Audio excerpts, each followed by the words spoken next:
Good morning, students. Let's talk about Vygotsky for a while.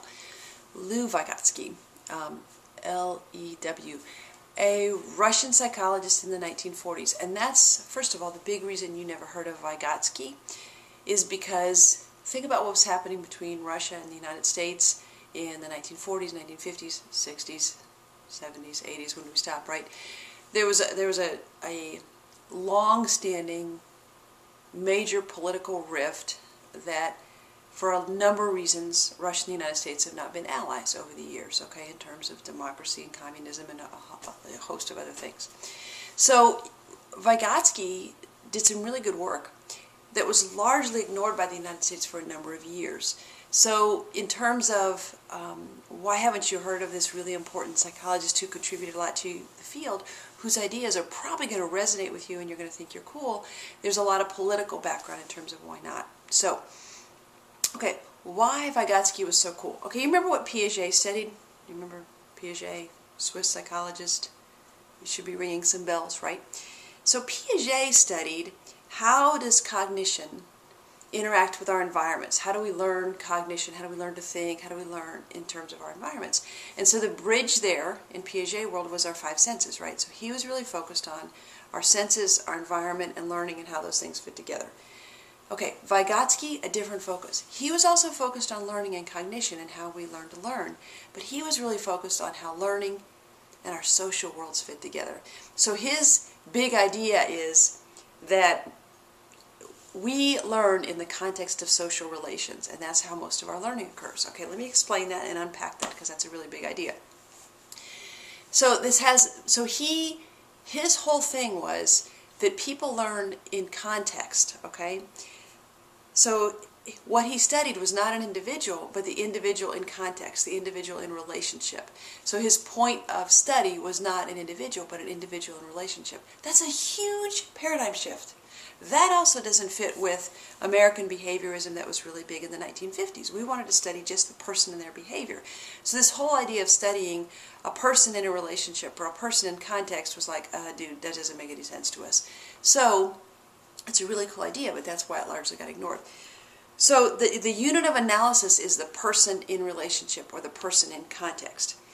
That way, so that you get it, the boundaries between the environment and the person get blurred because of that, okay? So what he said is, you know that whole thing like problem-solving speech or private speech, self-directed speech, you know, what he said is that speech, that self-directed speech, is me figuring out how to do something, okay? And it's that talking aloud through a problem is what I'm talking about.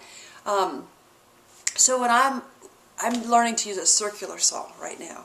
Ta-da! So when I'm learning to use a circular saw, what do I say? Well, where's the blade? Is this right? Is this blade deep enough? Is it unlocked? Is it plugged in? Is this the right hand? Where's the guide? Okay. Same way when you're learning to drive. You remember when you were learning to drive? I know it was a long time ago, but you probably still remember. What did you think to yourself? Okay, is it in park? Is the key on? Is my foot on the brake? Are my hands on the 9 and the 3 positions? You don't think that anymore when you start your car, but when you used to learn to drive, when you're just 16 and learning to drive, you thought a lot of those things, okay? And you talked them out loud. So what Vygotsky says, we talk out loud to solve problems, and we do that especially when a problem is just difficult enough that we can almost sort of kind of get it, just kind of, but it's not too hard that we give up, okay? So that's when he says a lot of that private speech is happening. So, why, who cares, right? This is a big thing, right? Because what he's saying is that if all learning is in context, so language is really important to Vygotsky, okay? Because if learning is through social lens, then the language is the way that knowledge is communicated from one person to another person, from a more advanced person in the society, an adult, to a younger person, a child. So language is really a critical component of what Vygotsky studied, okay? So what happens is, he says, okay, just hang with me, I'm going to give you some fancy terms, okay? He says that all of knowledge is communicated through culture, through social interactions, okay? So our relationships with other people are crucial to our learning. There's a host of literature, think of all the stuff we've learned about attachment and everything else, that says, hey, I think Vygotsky might have been onto something. Okay, because he was. So he says culture is the mediator of cognition. Let me explain that. What he says is that cognition can only be understood in terms of culture. The way we think about things is culturally influenced. Not just what we learn or what we value or what we think is important, but the very way we learn is impacted and affected by our culture. Culture shapes everything. Culture shapes the way we think, what we learn, the sources of information available to us. Think about China, think about countries that restrict access to the internet. Culture shapes everything as far as how we learn. Who can go to school? If a girl in Afghanistan can go to school or only boys can go to school. Okay, so culture shapes our limits on participation. It shapes everything about knowledge and learning. So, keep hanging with me. So he also says human tools, okay, they help organize how we think. I'll explain that. Whether it's a plow or a wheat thresher or a computer or a numerical system, a number system, or the alphabet, it organizes how we think. That makes sense, okay? It makes sense because sometimes when you think of your grocery list, you think of it alphabetically. Well, if you were a person who didn't have an alphabet, you wouldn't think alphabetically, okay? So when I learned to type in college, way back in the day, we didn't have computers. They were just coming out then. This is the big 80s, right? You know? And so I learned to type on a typewriter for all of my papers. I typed on a typewriter. So computers then came out. When computers came out, I started to think of things differently, right?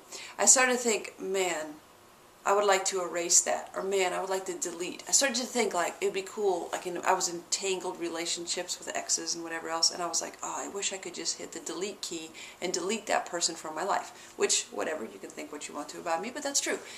I didn't think about deleting an ex when I was typing my papers on a typewriter.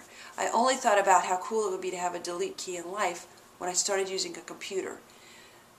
Going from a typewriter to a computer changed something about my thinking. It changed something in my social interactions. It changed something about my learning. That's what Vygotsky's saying, is tools. I'm learning to use a circular saw. Remember that? I told you that? That changes the way I think about things, okay? So all things are tools. There's lots of tools in our world. Not just think of it literal like Home Depot tools, but all kinds of academic systems, theories, whatever else. They affect the way we think. Okay, so because of this, our thought processes are not universal. They're very much culturally dependent. So there's no such thing as how people think across cultures. There's how people think within cultures. There's no generic cognitive development. There's Russian cognitive development and Afghanistan cognitive development, Chinese cognitive development, and North American cognitive development. So how you think and what you learn is very culturally dependent. Okay, now I'm going to give you another big concept. This is so cool, so hang with me. The words are fancy. There's a movement from things being intermental to intramental, okay? What it means is there's a movement from knowledge going from between people to inside of a person, okay? This makes good sense, okay? Because what he says is that knowledge is rooted externally. The knowledge is out there in our community, our culture, okay? The older people in our society know things, and they want to communicate that to the younger people. So it's not that the younger person is uncovering knowledge, it's that the adult person already understands and is communicating that to the child, okay? So it's a very different way to see things, okay? Very interdependent, very Brofenbrenner-ish, very much a broader picture of how we learn versus an American behaviorism, focus on just learning is sitting up here. He says learning sits out here. Let me tell you an example. Okay, this is one of my child's shoe. It used to have been real cute and tiny, but those days are gone, right? Now it's a big shoe. So when a child's learning to tie a shoe, the grown-up bends down and reaches down to the child, squats down really low, and gets really close to the child and says, oh, I'll teach you how to tie your shoe. I'm going to tell you a story. And they tell a really cool story maybe about a bush and about a fox running around it, or a bunny running around it, and about a fox chasing the bunny, and the bunny has to hide under the bush, and he ducks in and he hides, and he ducks in head first to hide, and then she's trying to just come out just before the fox gets him, and then he ties the shoe. I forgot to tie the half night. That's why that didn't work. Anyway, well, okay. What's communicated to the child is 100 things about society. It's communicated, I bent down, I took time, I listened to you. That means I value you as a child. Tying your shoes is important. I'm going to teach you how to tie your shoes. This is something you need to learn. I recognize that you're ready to learn to tie your shoe. I recognize that you're asking, you're pointing at your shoe, and you're doing those little signs, means that it's time for you to want to tie your shoe.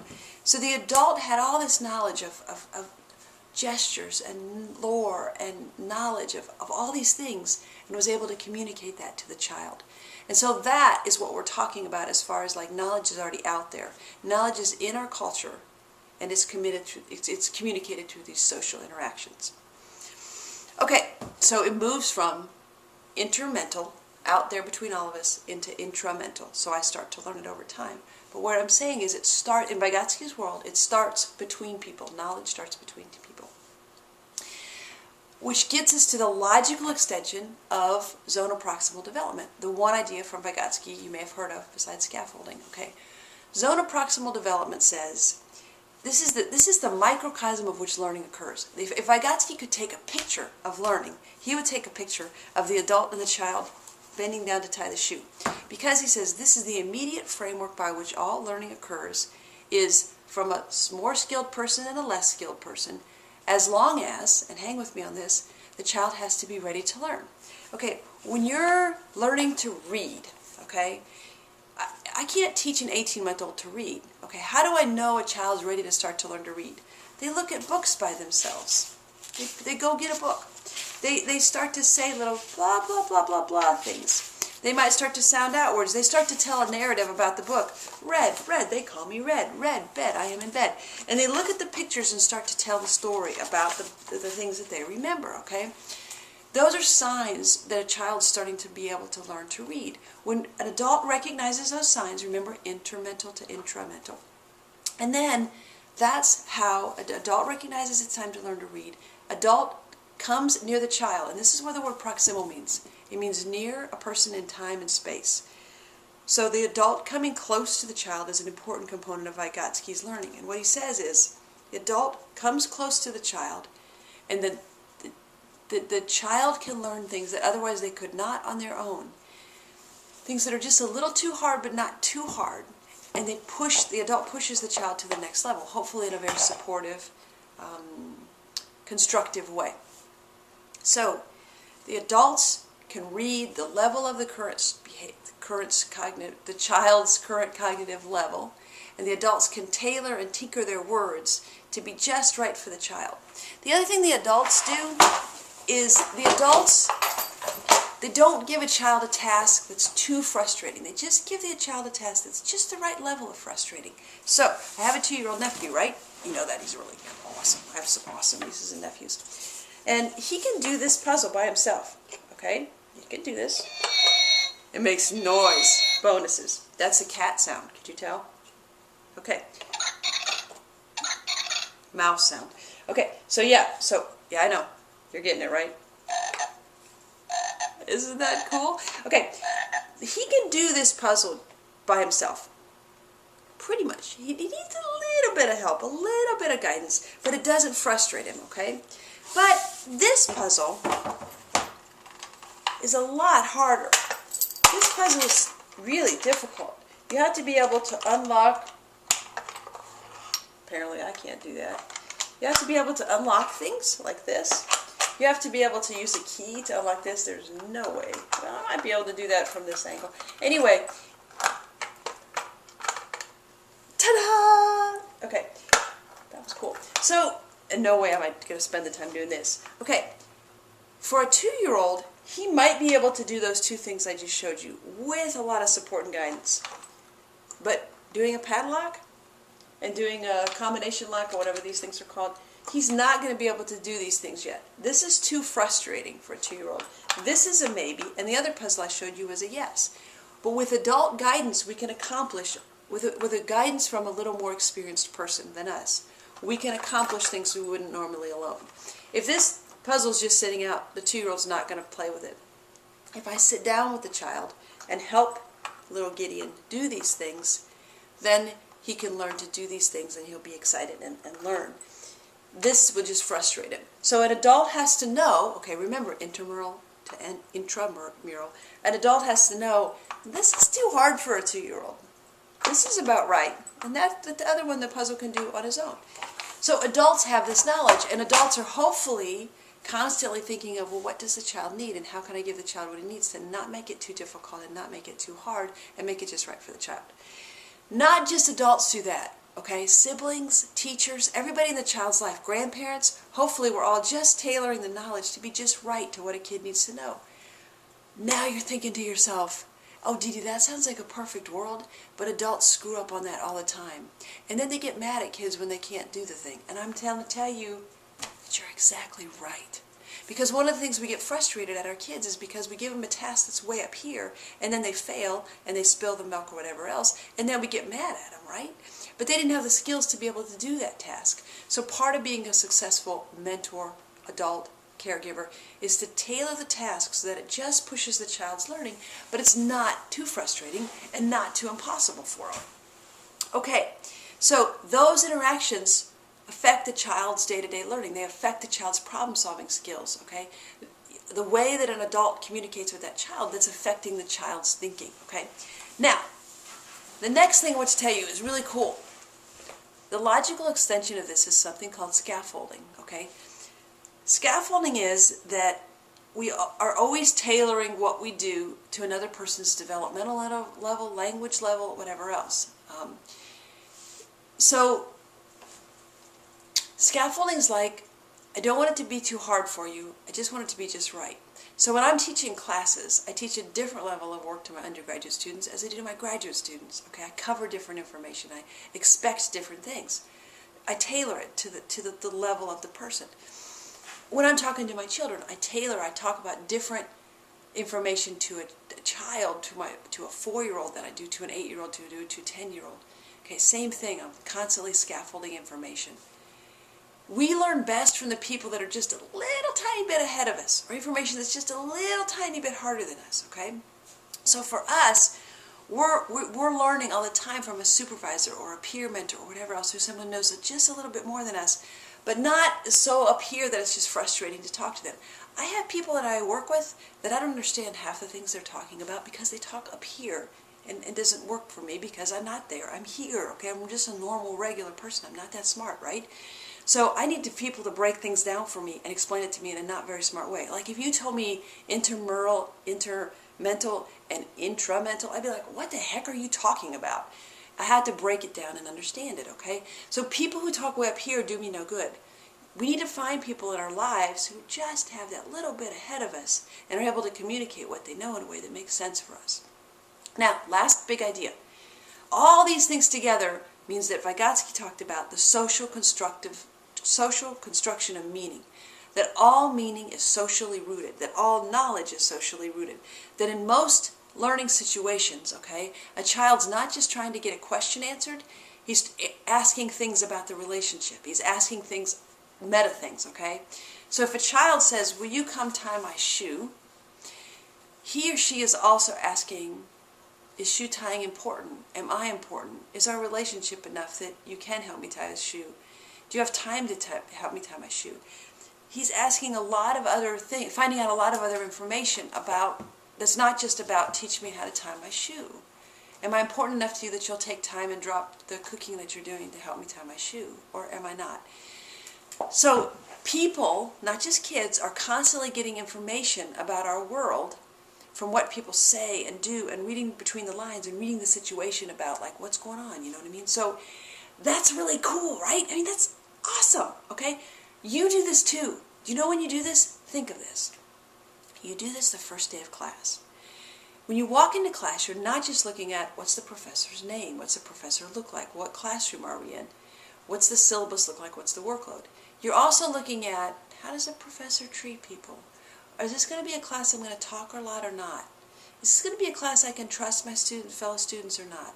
Is this going to be a class that it's okay to make a joke, or okay that it's not okay to make a joke? Is this going to be a class that is discussion oriented or not? Can I trust this professor to be a mentor or not? Can I ask a stupid question in here? Are there one of those things that says there are no stupid questions, and then there really are stupid questions, and they make you feel like 2 inches tall when you ask a stupid question? What's the culture in here? And so sometimes when you ask a question in class, you're not just asking about the answer to your question. You're really seeking out the bigger social context of the question. How do they treat me when I ask a question? How does this professor address me? We do this in all of our situations, according to Vygotsky. We're constantly learning, and constantly learning about the social and the context in which places we are in our environments. And that is Vygotsky in a nutshell, and that is really cool. Okay, thanks for listening. Have a great day. Bye.